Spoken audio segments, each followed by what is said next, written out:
আমার স্বামীর বন্ধুর মুখে এমন কথা শুনেই আমার বাবাকে নিয়ে জীবনে ১ম আমি চট্টগ্রাম থেকে ঢাকা শহরে আসি। তখন বাজে সকাল ৭টা, শুক্রবারের দিন। আমি দরজায় এসেই নক করি। বলি যে, "কালাম নাই?" ওই মহিলা আমাকে দেখে চিনতে পারে। কিন্তু আমি ওই মহিলাকে দেখে চিনিনি। ওইটা আমার স্বামীর ২য় স্ত্রী। ৫ বছর যাবৎ তারা বিয়ে করে ঢাকা শহরে সংসার গড়েছে। আমি কিছুই জানতে পারিনি। ওই মহিলা তখন বলে, "না, এখানে কালাম থাকে না।" আমি বলি, "না, এটা কালামের বাসা, আমি দেখা করতে চাই।" ওই মহিলা একটা পর্যায়ে চিল্লাচিল্লি লাগিয়ে দেয় আর বলে, "তোকে তো অনেকদিন আগেই ডিভোর্স দিয়েছে। তুই এখন কেন আসছিস?" আমি বললাম, "আমি তো আপনাকে চিনি নাই।" তখন ওই মহিলা বলে, "তোকে আমি ভালো করেই চিনি। তুই কালামের ১ম স্ত্রী। এখন তো তুই আর ওর স্ত্রী নাই।" ওই মহিলার মুখে এমন কথা শুনে আমি তো অবাক। কি বলে? আমি নাকি ডিভোর্সি? আমাকে ডিভোর্স দিল কবে? আমাদের চিল্লাপাল্লা শুনে আমার স্বামী ঘুম থেকে লুঙ্গি ঠিক করতে করতে বের হয় আর বলে, "এত সকালবেলা উর্মি, কে চিল্লাপাল্লা করতেছে?" আমি তখন তাকিয়ে অবাক হয়ে আছি যে, "তুমি নাকি ঢাকা শহরে ব্যাচেলর থাকো? এই তোমার ব্যাচেলর থাকা?" পারিবারিকভাবে বিয়ে হয় আমার। আজ থেকে ৭ বছর আগে তার সাথে আমার বিয়ে হয়েছে। আমি অত্যন্ত ইসলামিক পরিবারের একটা মেয়ে। আমাদের পুরা পরিবারই ইসলামী মাইন্ডেড। বলতে পারেন স্বামীর যা ইনকাম এটাতেই সন্তুষ্ট। আমার বাবার বাড়ি থেকে আমার শ্বশুর বাড়িতে আর্থিক অবস্থা কম। তবে আমার যা বাকিটা প্রয়োজন হতো আমার বাবা-মাই দিয়ে দিত। আমার বাবার বন্ধুর ছেলের সাথে আমার বিয়ে হয়। সে আহামরি অনেক ধার্মিক না, তবে আমি একজন আলেমা। আমার স্বামী যথেষ্ট পরিমাণে আমার সাথে ভালো ব্যবহার করেছে। কিন্তু আমার স্বামী আমাকে আহামরি অনেক সময় দিত না। কিন্তু আল্লাহর উপর আমি এতটাই সন্তুষ্ট যে আমার স্বামীকে নিয়ে আমি কখনো তার প্রতি কোনো অভিযোগ তুলিনি। ৬ মাস পর পর ঢাকা থেকে চট্টগ্রাম যেত। বলতো তার অফিসের নাকি অনেক পরিমাণে দায়িত্ব। ৫-৭ হাজার টাকা করে মাসে পাঠিয়ে দিত। ২ টা বাচ্চা নিয়ে ৫-৭ হাজার টাকা দিয়ে তেমন কিছুই হয় না। বাকি টাকা আমার বাবার বাড়ি ফ্যামিলি থেকেই দিত। আমার শ্বশুর শাশুড়ি আমাকে অত্যন্ত ভালোবাসতো। যখন আমার স্বামী বাড়িতে যেত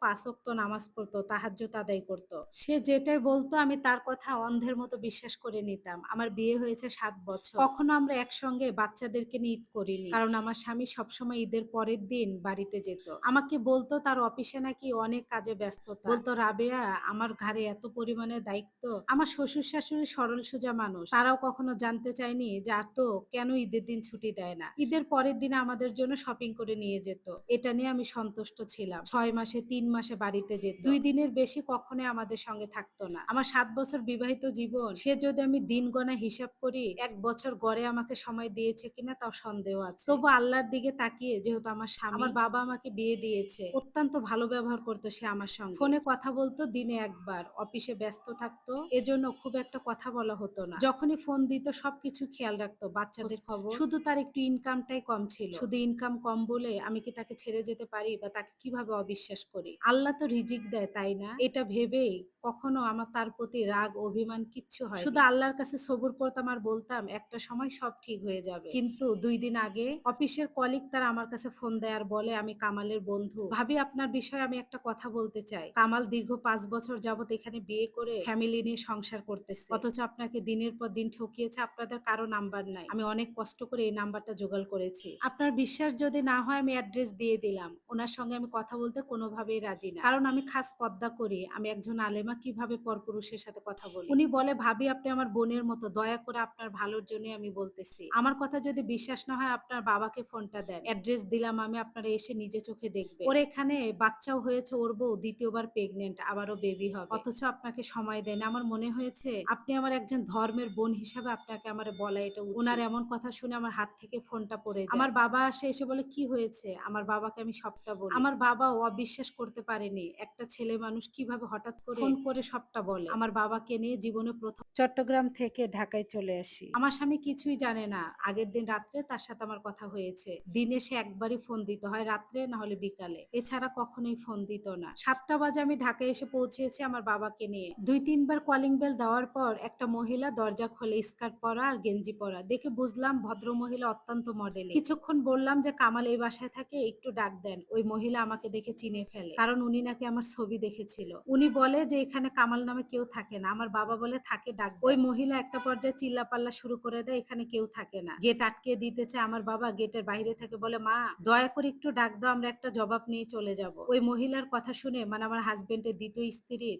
আমার হাসব্যান্ড লুঙ্গি ঠিক করতে করতে চোখ ডলে আর বলে, এত সকালবেলা কে এসেছে উর্মি, বলেই চোখ ডলে আর গেটের সামনে আসে। আমার স্বামীকে দেখে আমার হাত পা থরথর করে কাঁপে। আমি ওখানেই বসে পড়ি আর বলি, এটাই তোমার বুঝি মেয়ে? আমার স্বামী আর কোন উত্তর দিতে পারেনি। আমার স্বামীর দ্বিতীয় স্ত্রী বলে, তুমি না বলেছো তোমার স্ত্রীকে তুমি ডিভোর্স দিয়েছো? ওদের দুইজনের চিল্লাপাল্লা আর আমার কান্নায় আশেপাশে ফ্ল্যাটের মানুষ বের হয়ে যায়। বাড়িওয়ালাও চলে আসে আর বলে, এত একটা ভালো মেয়ে রেখে কিভাবে বিয়ে করেছে। আমি ওই দিন প্রথম পরপুরুষের সামনে ফেস খুলি, কারণ সবাই সেখানে ঘিরে ধরেছিল। আমার মুখ দেখে সবাই বলে, মাশাআল্লাহ, এটা তো একটা মেয়ে না যে আকাশের পরী। এই মেয়েকে রেখে কিভাবে তুমি এত বছর আমার বাসায় ভাড়া আছো? আমার বাসায় 5 বছর যাবত ভাড়া থাকে। এই মেয়ের একটা বাচ্চাও আছে, ছেলে 3 বছর বয়স, আবার সে প্রেগনেন্ট। এটা শোনার পর মনে হচ্ছিল রব আমার পায়ের নিচ থেকে মাটি সরে নিয়ে গিয়েছে। আমার বাবা সবটাই বলে। তারপর বাড়িওয়ালা শুনে বলে, এটা তো সিনেমাকেও হার মানাবে। ওই দিনই আমরা চট্টগ্রাম চলে যাই ঢাকা থেকে। আমার শ্বশুর শাশুড়ি সবটা জানার পর ওরাও ভেঙে পড়ে। আমি বারবার নিজেকে শেষ করে দিতে চেয়েছি, তবে আল্লাহর কোরআন হাদিস আমার বারবার চোখের সামনে দাঁড় করিয়ে দিয়েছে।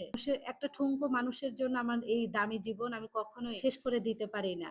আমার স্বামী তারপর ঢাকা থেকে চট্টগ্রাম যায়, বিচার বসে, সেখানে জিজ্ঞাসা করে কেন করলো সে এরকম। 5 বছর যাবত দ্বিতীয় সংসার করেছে ঢাকা শহরে। তখন আমার স্বামী বলে, আমি নাকি গাইয়া, সারাদিন নিজেকে বোরকা দিয়ে পেঁচিয়ে রাখি, কোনো কিছুই বুঝি না, হাদিস কোরআন ছাড়া আমার মুখে কোনো কিছুই না। এটা একটা মেয়ে হলো, এটা আমার সঙ্গে যায়? আমি একটা ভালো সোসাইটিতে চাকরি করি, এই স্ত্রী কখনোই আমার সঙ্গে যায় না। এজন্য আমার পছন্দ করে আমি বিয়ে করেছি। ঘরের ভিতর থেকে আমার স্বামীর মুখে এমন কথা শুনে আমি হাঁটু গেড়ে বসে পড়ি। সে তো দেখে বিয়ে করেছিল যে আমি পর্দা করে আমি একজন ইসলামিক মাইন্ডের মেয়ে, অথচ 2টা বাচ্চা হয়ে যাওয়ার পর সে কেন করলো আমার সাথে এমন? সেই দিনে আমাদের ডিভোর্স হয়ে যায়। আমার ডিভোর্স হয়েছে 8 বছর। আমার বাচ্চাদের নিয়ে আমার বাবার বাড়িতেই আছে। চাইলে আমার বাবাও অনেক কিছুই করতে পারতো, তবে আমি রিকোয়েস্ট করেছি। আল্লাহ আমাদের যেমন খ্যাতি দিয়েছে এমনি টাকাও দিয়েছে। আমরা শুধু আল্লাহকেই ভয় পাই, এজন্য আমি ওর কিছু করতে দেই। আমার বাচ্চাদেরকে নিয়ে আমার বাবার বাড়িতে আছে। আমার বাবা আমার নামে একটা বাড়ি লিখে দিয়েছে। আমার বাচ্চাদেরকে নিয়ে আমি অনেক ভালো আছি। ওর বন্ধু যদি না বলতো আমি কখনোই তার দ্বিতীয় বিয়ের কথা জানতেই পারতাম না। 5 বছর পার হয়ে গিয়েছে, আরো হয়তো এমন অনেক বছর পার হয়ে যেত। আমাকে চরম ভাবে ঠকিয়েছে। আমি পর্দা করি বলে হয়তোবা স্বামীর ভালোবাসা পাইনি। এমনও হতে পারে যে আল্লাহ এর থেকে আমার কপালে আরো ভালো কিছু লিখে রেখেছে। আল্লাহ নিশ্চয়ই উত্তম পরিকল্পনাকারী। আমি জানি না ওই ভাই আমার উপকার করেছে কিনা, তবে এক প্রতারকের হাত থেকে আমাকে বাঁচিয়েছে আল্লাহর রহমতে। আমি অনেক ভালো আছি, দোয়া করবেন আমার জন্য।